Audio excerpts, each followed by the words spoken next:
어제 우리 사랑의 김장 담그기가 있었습니다.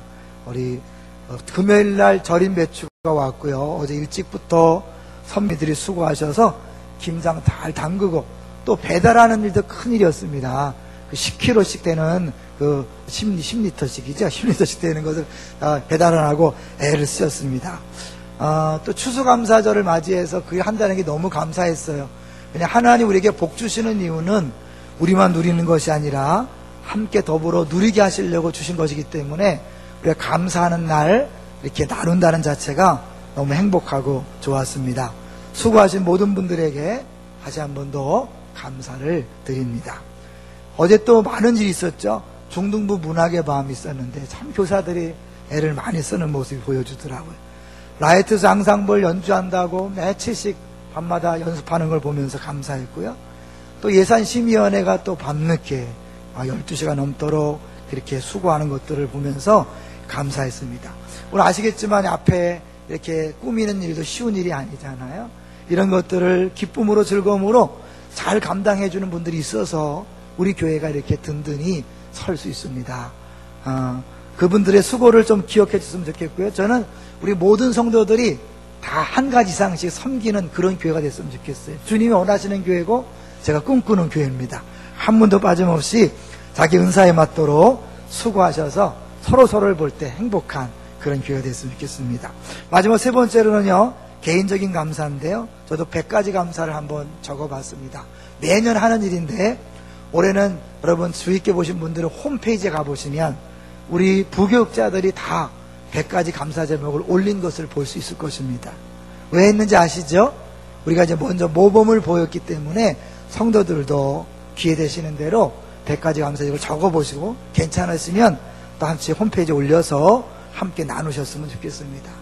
저는 매년 감사했지만 특별히 올해는 안식년을 맞이해서 그 안식년에 관한 내용만 써도 100가지는 넘을 것 같아요. 그렇지만 교회 전반적으로 감사한 내용을 적어보니까 오히려 추스르기가 그걸 선택하기 어려울 정도로 많이 있더라고요. 여러분 어땠습니까? 여러분도 100가지 감사 제목을 적어봤습니까? 어떤 분들 그럴지 몰라요. 지금 생활이 어떤데 지금 그 감사 얘기가 나오냐, 그런 분도 있을지 몰라요. 사실 우리가 이 교육자 설교자 회의를 하면서 오늘 본문을 택해서 준비하다가 한 우리 멤버가 그런 얘기를 했습니다. 혹시 이 설교를 듣고 오히려 시험에 드는 분이 있지 않겠는가. 왜냐하면 아직도 문제들이 많은데 감사하라는 얘기가 혹시 더 마음을 아프게 하지 않을까. 사실 우리가 문제가 있어도 감사하는 게 진정한 감사합니다. 왜냐하면 하나님이 주신 것은 다 좋은 것이기 때문에. 믿습니까? 지난주 설교 들었잖아요. 하나님은 선하신 분이기 때문에 선하신 분이 하는 일은 다 좋은 것입니다. 다만 그분은 모든 사람을 염두에 두고 일하십니다. 모든 것들을 다 염두에 두고 일하시기 때문에 우리가 볼 때는 일부분만 보니까 이게 감사처럼 안 느껴질 뿐이죠. 사실은 감사한 것입니다. 감사할 것을 안 주고 감사라고 말한다면 하나님은 나쁘신 분이죠. 본인이 감사할 걸 줬기 때문에 감사라고 말하는 거죠. 자, 이제 먼저 우리 감사의 모델 될 만한 한 분을 소개하고 말씀을 들어보려고 합니다. 영상을 보겠는데요. 감사를 실천하는 90세 할머니 이야기를 한번 들어보겠습니다. 같이 보시죠. 90세의 나이에도 불구하고 매일같이 일기를 쓰는 할머니가 있습니다. 그것도 70대부터 쓰기 시작한 일기라는데요. 그 일기 속에는 매일매일의 삶을 하나님이 주신 선물로 받아들이며 감사하는 신앙 고백이 가득하다고 합니다. 오늘도 신앙 일기를 쓰고 있는 90세 한 할머니를 정효임 기자가 만나봤습니다. 올해 90세의 손순병 할머니. 안경과 돋보기가 없이는 성경을 볼 수 없지만 성경을 읽는 시간은 할머니의 하루 일과에서 빼놓을 수 없는 시간입니다. 그리고 하루를 기록하는 신앙일기. 할머니에게 하루는 하나님이 허락하신 감사의 시간이자 은혜의 날입니다. 16년 전 할머니가 72세 되던 해 미국 생활을 하면서 할머니는 일기를 쓰기 시작했습니다.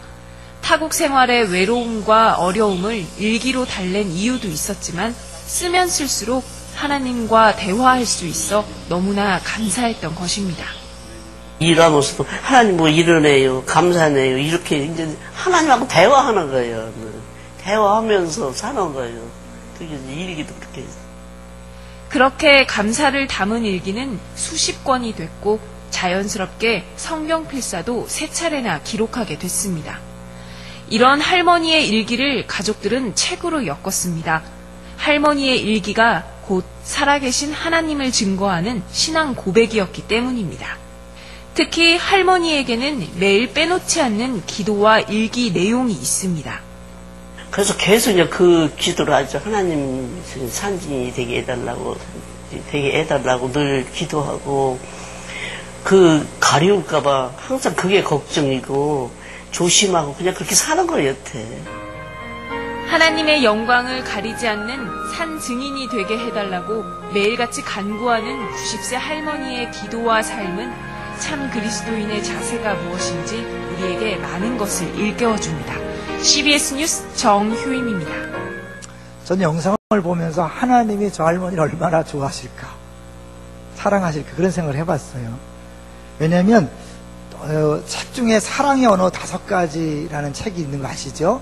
사람은 사랑을 느끼는 언어가 다 다르다는 거죠. 어떤 사람은 말로, 어떤 사람은 선물로, 어떤 스킨십으로 다 다른 사랑의 언어를 요구한다는 거예요. 그래서 남편이 아내가 무엇을 원하는지를 알아야 되고, 아내가 남편의 사랑의 언어를 알아야만 상대방의 사랑을 느낄 수 있도록 해준다는 거죠.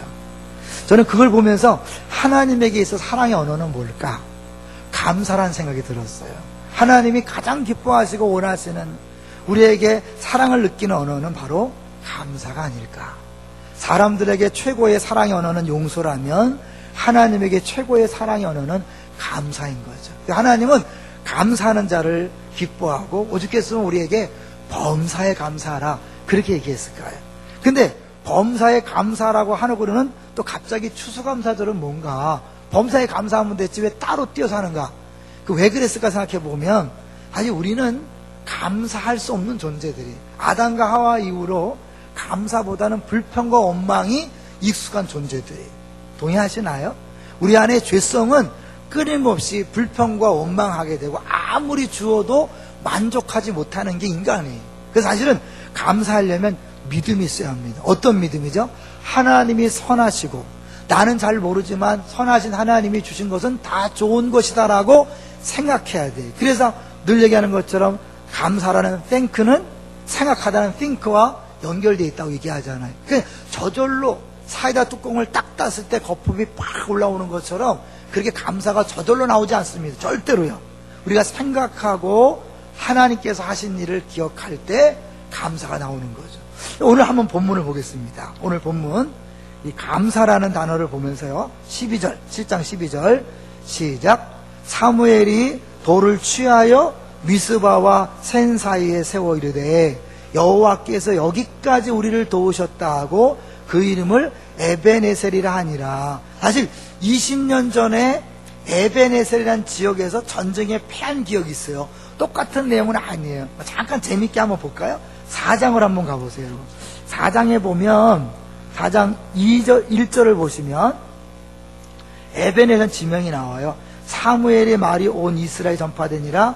이스라엘은 나가서 블레셋 사람들과 싸우려고 에벤에셀 곁에 진치고 블레셋 사람들은 아벡에 진쳤더니, 그리고 그 전쟁에서 언약궤를 빼앗깁니다.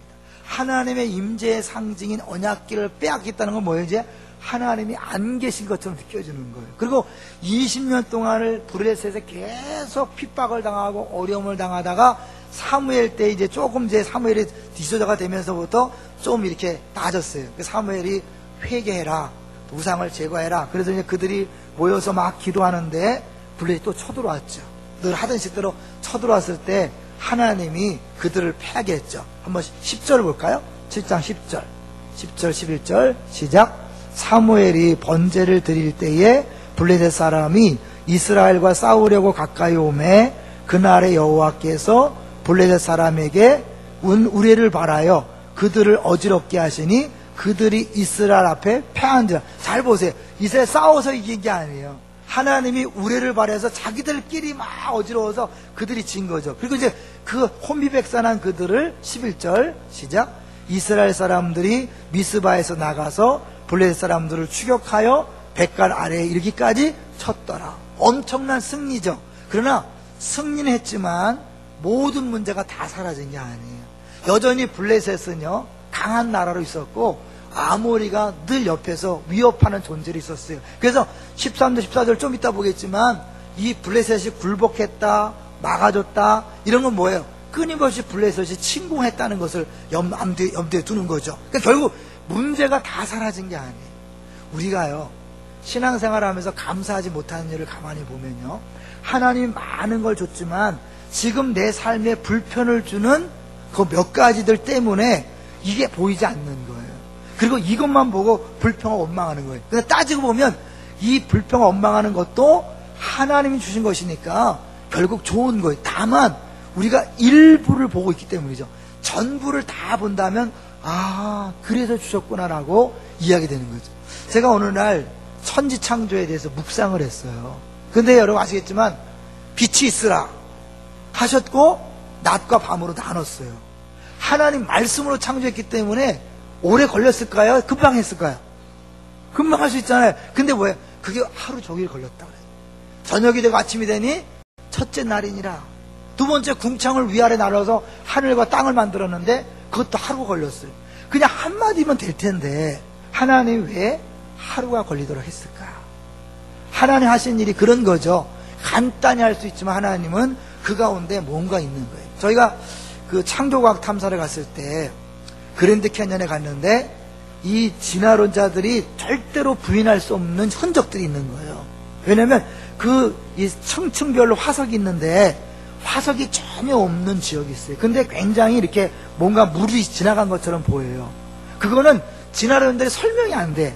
근데 우린 창세기에 나온 것처럼 물이 물과 이렇게 갈라지면서 물이 한쪽으로 쏠리면서 그런 지형을 만든 거예요.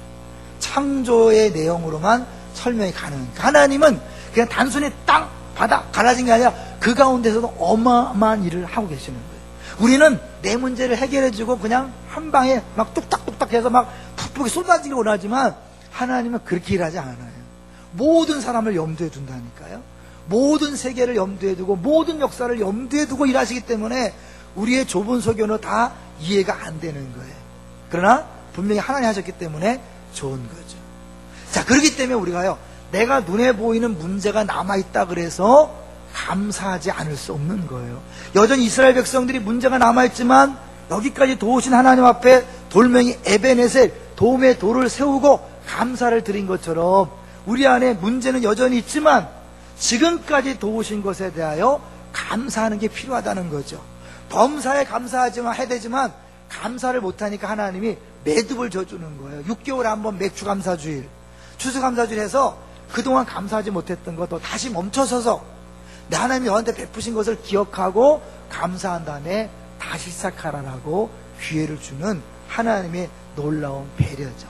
그래서 우리가 추수감사절 맞이해서 아직도 문제가 많이 있지만 정말 하나님 앞에서 감사하는 추수감사주일 되시기를 주의 이름으로 축원합니다. 이래도 뭔가 동의되지 않는 분들을 위해서 한번 찬송을 보겠습니다. 429장을 볼까요? 429장 찬송가 429장 가사가요, 참 저도요 이 설교 준비하다가 어느 분의 설교를 들으면서 이 찬송을 만나면서 그렇구나 알게 됐어요. 429장 1절을 한번 보죠. 좀 이따 부를 거예요. 우리는 좀 이따 가사만 볼 거예요. 1절 시작. 세상 모든 풍파 너를 흔들어 약한 마음 낙심하게 될 때. 어떤 상황입니까? 세상 모든 풍파가 나를 흔들어 약한 마음이 낙심하는 상황이에요. 결코 행복한 상황이 아니에요. 그럴 때 뭐라고요? 내려주신 주의 복을 세워라. 주의 크신 복을 내가 알리라. 복을 하나씩 세워볼 때 내가 정말 큰 복을 받았구나 알게 된다는 거죠. 그 밑에 수렴 받은 복을 세워보아라. 크신 복을 내가 알리라. 받은 복을 세워보아라. 크신 복을 내가 알리라. 2절로 가볼까요? 2절 시작. 세상 근심 걱정 너를 누르고 십자가를 등에 지고 나갈 때 뭐예요? 세상 걱정 근심 걱정이 나를 눌러요. 얼마나 어려운 상황에 십자가를 등에 지는 이 고난의 상황 때 우리가 할 일이 뭐라고요? 주가 내게 주신 복을 세워라. 두려움 없이 항상 찬송하리라. 아무 일이 없고 모든 문제가 사라질 때 감사하는 게 아니라니까요. 3절 시작. 세상 권세 너의 앞길 막을 때, 뭐 할 때? 지금 앞길이 깜깜하게 막혔어요. 주만 믿고 낙심하지 마라. 낙심할 상황이라는 거죠. 계속해서 천사들이 너를 보호하리니 염려 없이 앞만 보고 나가라. 지금 상황은 염려하는 상황인 거예요. 그 가운데 우리가 할 일이 뭐예요? 받은 복을 세워보면서 감사하는 거예요. 그럴 때 우리가 얼마나 큰 복을 받았는지를 알게 되는 거죠. 여러분, 저절로 감사가 안 되는 거 아시겠죠? 분명히 어려워요. 힘들어. 그럴 때 우리가 받은 복을 세워보는 거예요. 그리고 여기까지 도우셨다 인정할 때 다시 우리 안에서 또 새로운 기쁨이 생겨나는 거죠. 한번 가사를 생각하면서 불러보겠습니다. 같이 한번 반주해 주시죠.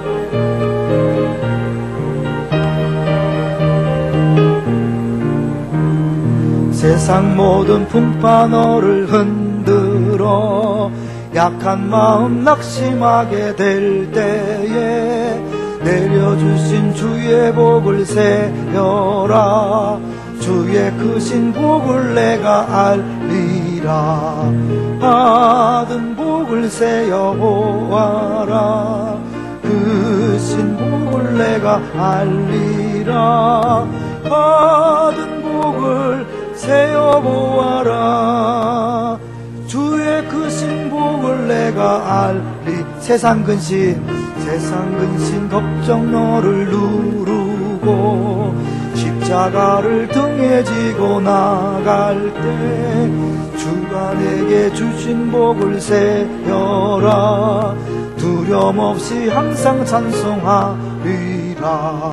받은 복을 세워 보아라. 크신 복을 내가 알리라. 받은 복을 세워 보아라. 주의 크신 복을 내가 알리. 세상 권세 너희 앞길 막을 때 주만 믿고 낙심하지 말아라. 천사들이 너를 보호하리니 염려 없이 앞만 보고 나가라. 받은 복을 세여 보아라. 크신 복을 내가 알리라. 받은 복을 세여 보아라. 주의 크신 복을 내가 알리라. 아멘. 그렇습니다. 지금 상황이 어렵지만 우리의 자세는 받은 복을 세워보는 것입니다. 우리 집사님의 한 고백이 생각났습니다. 집사님이 늘 이렇게 산책을 하는데 어느 날 자기 일을 한번 돌아봤대요. 빚이 10억이 넘어요. 그리고 자기 있는 재산을 다 급히 팔아서 하면 뭐만 한 10억 정도 될 것 같대요. 그러니까 결국 대장말로 똔똔이야. 그러니까 자기 건 아무것도 없는 거죠. 한편으로는 정말 허무할 수 있지만 처음에 안산에 올 때 700만 원이가 들고 왔대요. 근데 지금 어쨌든 간에 10억을 재산 갖고 있는 거잖아요. 빚 갚으면 남은 게 없지만. 그래서 하나님이 나한테 어마어마한 복을 줘서 여기까지 살게 했구나. 빚은 있지만 그동안 온 가족이 먹고 살았잖아요. 그죠? 온 가족이 신나게 살았잖아요. 그게 다 어디서 온 건데요? 지금 우린 눈에 보이는 것만 계산하기 때문에 불평원망하지만 여기까지 우리를 지켜주시고 보호하신 그 하나님 생각하면 감사할 수밖에 없는 거죠. 또 한 분이 있어요. 지금 이제 수입이 많이 줄었어요. 예전보다. 그래서 사실은 어렵지만 생각해봤다는 거예요. 처음에 안산에 올 때 거의 쫓기다시피 정말 사글세 방도 없어서 쩔쩔매는 상황에서 왔는데 정말 넓은 집에서 비록 수입이 좀 줄었지만 마음껏 먹고 살 수 있다는 것이 얼마나 감사한가. 이렇게 생각하고 나니까 감사한 마음이 들었다는 거죠. 저절로 감사가 되는 것이 아니라 생각하고 복을 세워봐야 되는 거죠. 좀 더 여러분에게 도움을 주기 위해서 제가요 오늘은 자료를 좀 많이 잡아달라고 애를 썼어요. 저희 노고를 좀 이해해 주시기 바랍니다. 이런 글이 있더라고요.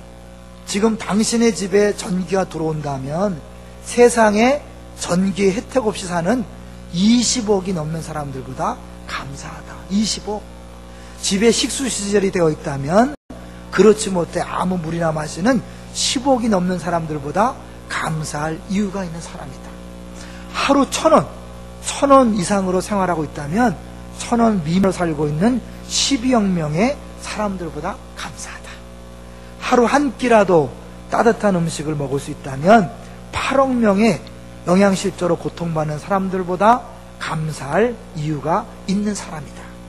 오늘 아침 일어났을 때 당신의 몸이 건강하다면 당신은 이번 주를 넘기지 못할 100만 명의 환자들보다 감사할 이유가 있는 사람이다. 한 번도 전쟁의 위험이나 수용소의 외로움, 고문의 고통, 굶주림의 쓰라림을 경험하지 못했다면 당신은 5억 명의 사람들보다 감사할 이유가 있는 사람이다. 체포, 협박, 학대, 고문, 그리고 죽음의 두려움 없이 교회에 나갈 수 있다면 당신은 이 세상의 30억의 사람들보다 감사할 이유가 있는 사람이다. 만일 당신의 냉장고에 음식이 있고 당신의 몸에 옷이 걸쳐져 있다거나 잠을 잘 수 있는 집이 있다면 이 세상 사람들의 75%보다도 감사할 이유가 있는 사람이다. 60억 내지 70억 대는 그 가운데 75%가 그게 없다는 거죠. 얼마나 대단한 거예요? 당신이 은행에 그리고 지갑에 약간의 돈이 있고 어딘가 작은 접시에 동전을 모아놓았다면 이 세상에 8% 안에 드는 부자, 감사할 이유가 있는 부자라는 거예요. 부자. 두 부모가 아직 살아계시고 지금 혼자가 아니라면 보기 드물게 감사할 이유가 있는 사람, 아주 엄청난 사람이라는 거죠. 지금 이 글을 읽고 당신이 축복받은 존재라는 것을 알게 된다면 글을 읽을 줄 모르는 이 세상에 20억의 사람들보다 더 감사할 이유가 있는 사람이다. 어때요? 감사할 이유가 너무 많죠? 하나님이 그 모든 걸 주신 거예요. 근데 너무 당연히 여기는 거죠. 제가 며칠 전에 충격적인 소리 들었는데요. 우리 얼마 떨어져 있는 와동에 있는 반월교회에서 한 학생이 고3이 수능 시험을 잘 치렀어요. 그리고 학교에 갔는데 그냥 쓰러졌대요. 그리고 죽었대요. 수능까지 다 잘 보고 아마 거기서 굉장히 무리가 있었는지 학교에서 쓰러졌는데 그냥 그날로 죽었다는 거예요. 너무 황당하고 우리 주변에서 얼마든지 있을 수 있다는 사실을 기억하면 지금 우리가 멀쩡하고 우리 자녀가 멀쩡한 것이 너무나 감사하죠. 이번에 우리 동기생들 모였는데요. 양에 그 아주 치명적인 부분이 있대요. 그걸 요리를 잘못하면 먹으면 죽는다네요. 그래서 우리 그 선교사 한 명이 좀 몸도 약간 약하지만 그 요리할 때 그거를 치지 않고 없애지 않고 요리를 해갖고 이 친구가 야 그거 먹는 순간에 완전히 그 목소리 이게 숨이 안 쉬어서 못 쉬어갖고 죽을 뻔했다는 거예요. 우리 음식 가운데도 우리가 생각지 못한 위험 요소들이 많이 있다는 거죠. 그런데 하나님께서 여기까지 이렇게 인도하신 것 주의 은혜인 줄로 믿습니다. 세상 사람들은 모르지만 하나님이 살아계심을 믿는 우리들이라면 우연은 없고 하나님이 하신 일이라면 그 모든 것들은 주님 주신 은혜 생각하시고 감사해야 마땅한 줄로 믿습니다. 처음 추수감사절 시작된 거 기억하시나요? 이 신앙의 자유를 찾아서 146명이 그 배를 타고 미국으로 갔어요. 그런데 워낙 추위와 굶주림 때문에 47명이 죽었습니다. 3분의 1이 죽은 거예요. 그해 농사 못 졌습니다. 그 다음에 쩔쩔매는 그들을 보고 그 인디안들이 불쌍히 여겨서 옥수수 좀 주고 농사법을 가르쳐줘서 그 다음 해에 간신히 수확을 좀 얻었어요. 그걸 갖다 놓고 도움을 준 인디언들을 초청해서 잔치를 벌린 게 추수감사절의 시작이에요.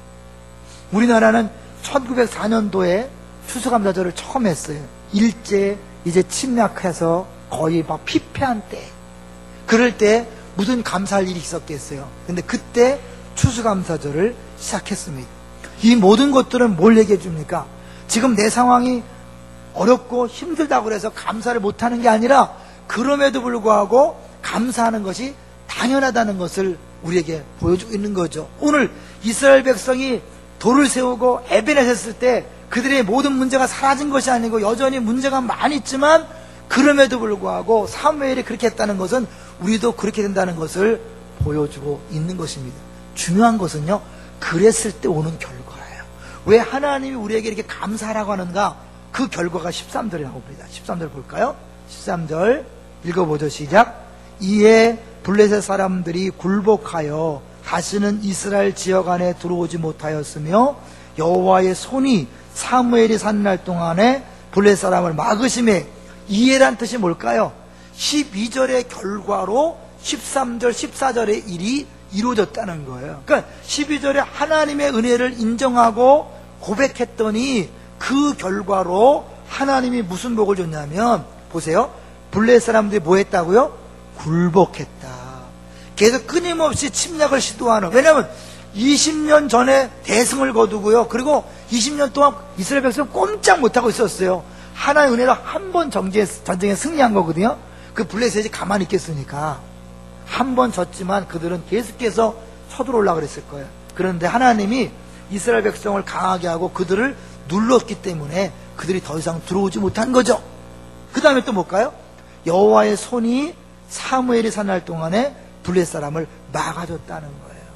끊임없이 위험이 있었지만 하나님이 그것들을 굴복시키고 막아줬기 때문에 하나님 앞에서 그들이 편안할 수 있었던 거예요. 잘 보세요. 굴복하고 막아줬기 때문에 감사한 것이 아니라 먼저 감사한 다음에 굴복하고 막아주는 일이 있었다는 거예요. 이 순서를 기억하셔야 돼요. 또 와볼까요? 14절에 보시면 블레셋 사람들이 이스라엘에게서 빼앗았던 성읍이 에그론부터 가드까지 이스라엘에게 뭐 되니? 회복되니. 잃어버렸던 땅들을 찾는 거예요. 사실 우리가 감사하지 못하고 죄 가운데 살면서 빼앗긴 게 많이 있어요. 대표적인 게 자녀들을 많이 빼앗겼죠. 자녀들이 교회 나오지 않는 거 빼앗긴 거죠. 우리가 어쩌면, 그죠? 유치원 때부터, 영아 때부터 신앙생활을 잘하고 그들을 믿음으로 잘 인도했더라면 걔들이 교회 떠날 일은 없었을지 몰라요.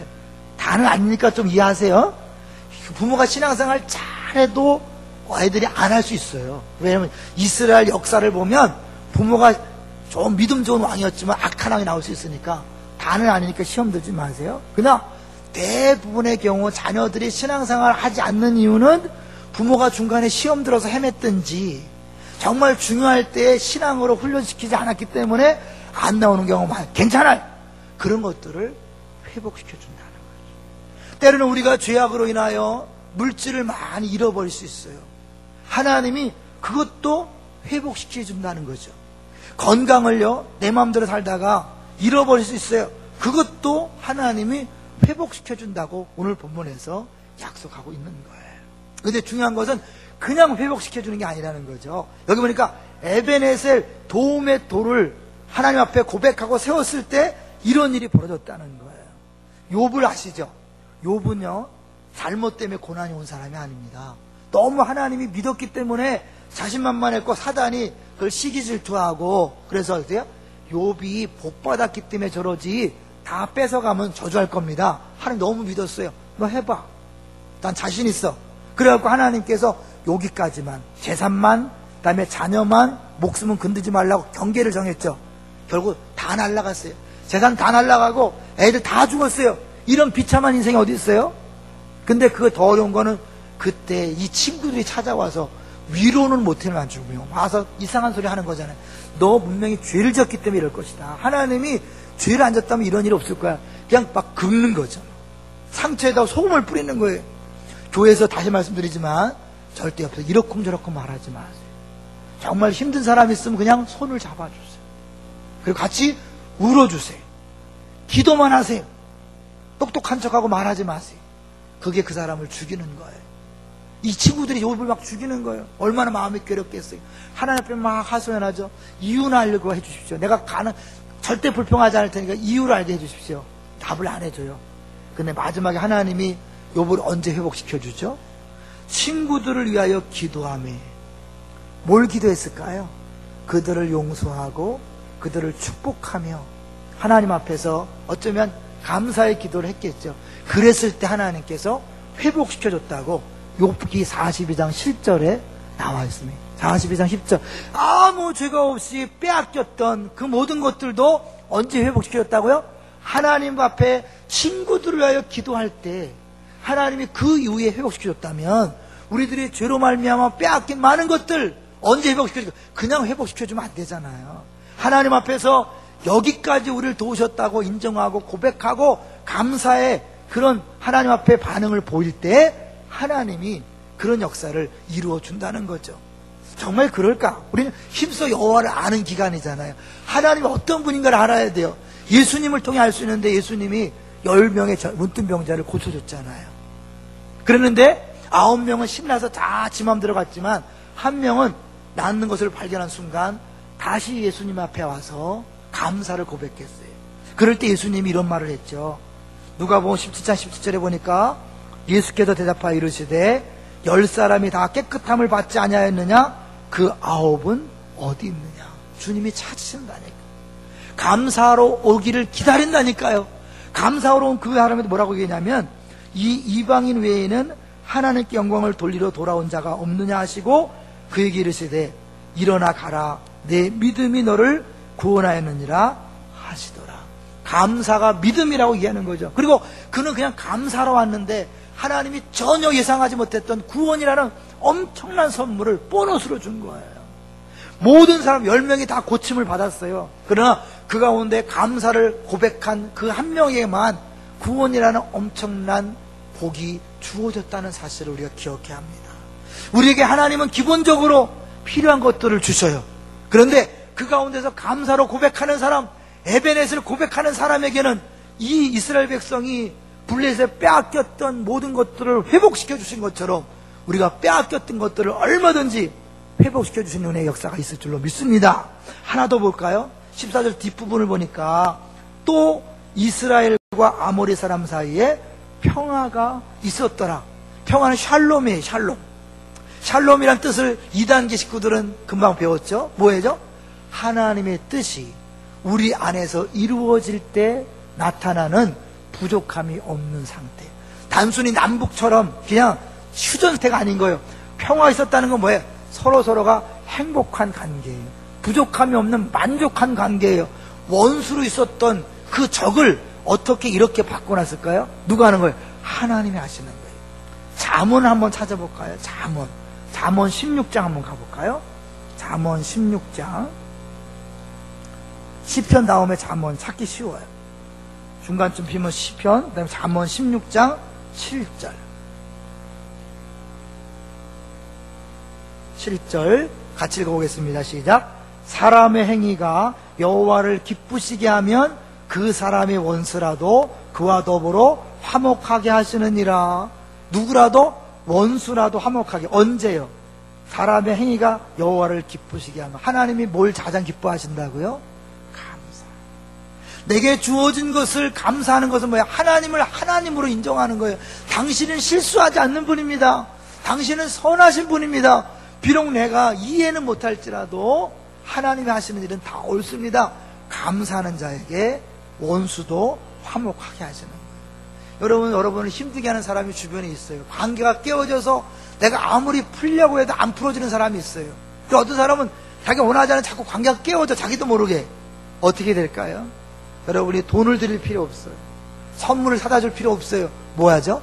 지금 내게 주어진 것에 대하여 감사하십시오. 심지어 그 사람을 주신 것도 감사하십시오. 4절을 가볼까요? 잠언 16장 4절 시작. 여호와께서 온갖 것을 그 쓰임에 적당하게 지으셨나니 악인도 악한 날에 적당하게 하셨느니라. 그 사람을 주심도 감사하고. 욥이 그 친구들에 대하여 뭐라고 기도했을까요? 하나님, 저들의 저렇게 말한 것도 감사합니다. 그나마 그런 친구들을 주심도 감사합니다. 하지 않았을까요? 그것이 진정한 감사의 자세고, 그랬을 때 하나님께서 우리에게 생각지 못하는 복으로 갚아주는 거죠. 그린 워너솔맨이라는 사람이 있어요. 이 사람은 기도하는 예수님 초상화를 그린 유명한 화가입니다. 이 사람이 유명한 가수와 믿음 좋은 유명한 결혼하고 아내가 임신했어요. 너무너무 신났죠. 임신도 하고 막 그랬으니까. 그런데 갑자기 의사로부터 엄청난 진단을 받았어요. 당신은 임파선 결핵으로 앞으로 3개월밖에 살지 못한다. 그 말을 듣고 너무 충격에 빠진 거예요. 사랑하는 아내의 태어날 아기는 어떡하고 날 죽으란 말인가. 그래서 막 쩔쩔매고 있는데 이 믿음 좋은 아내가 남편에게 이렇게 말합니다. 여보, 왜 우리에게 이런 고통이 있는지 알 수 없지만 알 수 없는 거예요.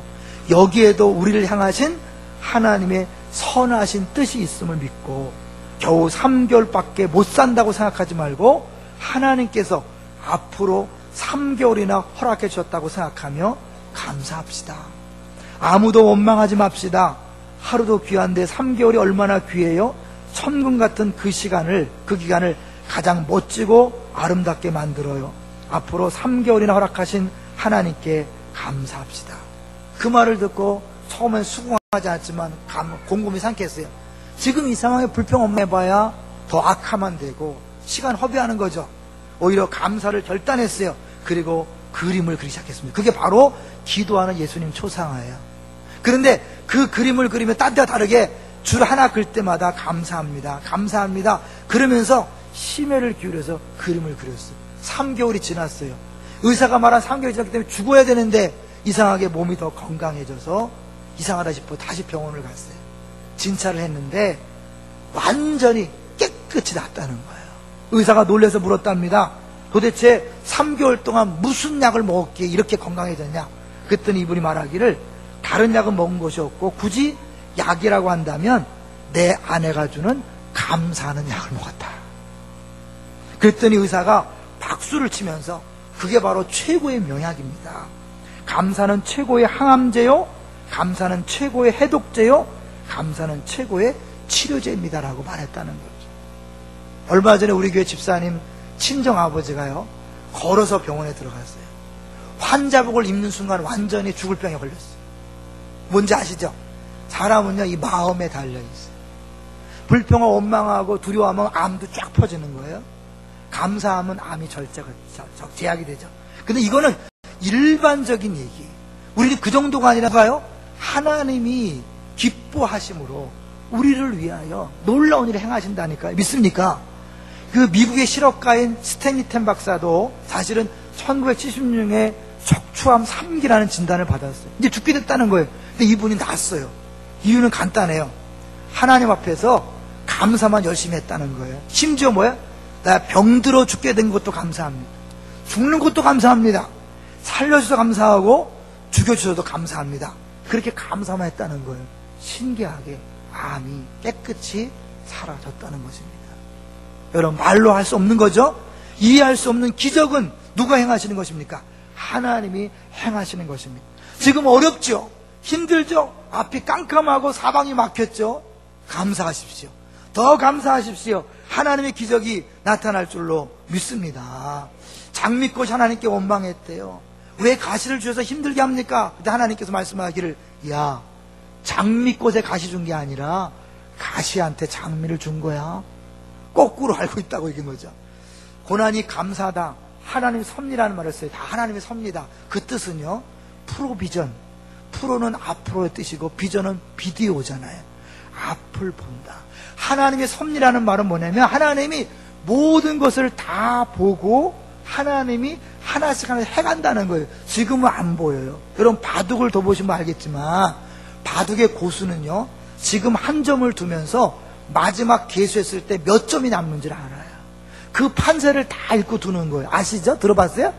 쫄다가 그러니까 하수는 그걸 몰라요. 그냥 앞에만 막 보고 조그만 거 소탐 대실이라고 해서 다 죽는 거예요. 하나님은요 전체를 다 보고 지금 하나씩 딱딱딱 해나가는 거예요. 할렐루야. 그걸 우리가 못 보기 때문에 불평하는 건데 믿음으로 하나님 나는 모르지만 이유는 모르지만 선하신 하나님이 하셨기에 감사합니다. 믿음으로 고백할 때 하나님께서 일하시는 거죠. 어느 병실에서 걸린 시 한 편을 읽고 성경 한 구절을 읽고 마치려고 합니다. 어느 병실에 이런 시가 써 있었다 그래요.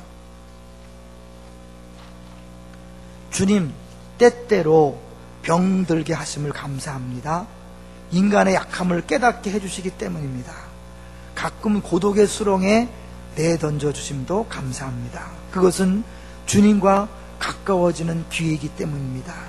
일이 계획대로 안 되게 틀어주심도 감사합니다. 그래서 나의 교만이 반성될 수 있습니다. 아들, 딸이 걱정거리가 되게 하시고 부모와 동기가 짐으로 느껴질 때도 있게 하심을 감사합니다. 그래서 인간된 보람을 깨닫기 때문입니다. 먹고 사는데 힘겹게 하심을 감사합니다. 눈물로써 빵을 먹는 심정을 이해할 수 있기 때문입니다. 불의와 허위가 득세하는 시대에 태어난 것도 감사합니다. 하나님의 의가 분명히 드러나기 때문입니다. 땀과 고생의 잔을 맛보게 하심을 감사합니다. 그래서 주님의 사랑을 깨닫기 때문입니다. 주님 감사할 수 있는 마음을 주심을 감사합니다. 더 멋지고 놀라운 찬송을, 감사의 고백을 성경을 통해 접하고 마치려고 합니다. 하박국의 그 유명한 하박국 3장 17절부터 나오는 말씀을 읽고 마치려고 해요. 비록 무화나무가 무성하지 못하며 포도나무에 열매가 없으며 감람나무에 소출이 없으며 밭에 먹을 것이 없으며 우리의 양이 없으며 외양간에 소가 없을지라도 나는 여호와로 말미암아 즐거워하며 나의 구원의 하나님으로 말미암아 기뻐하리로다.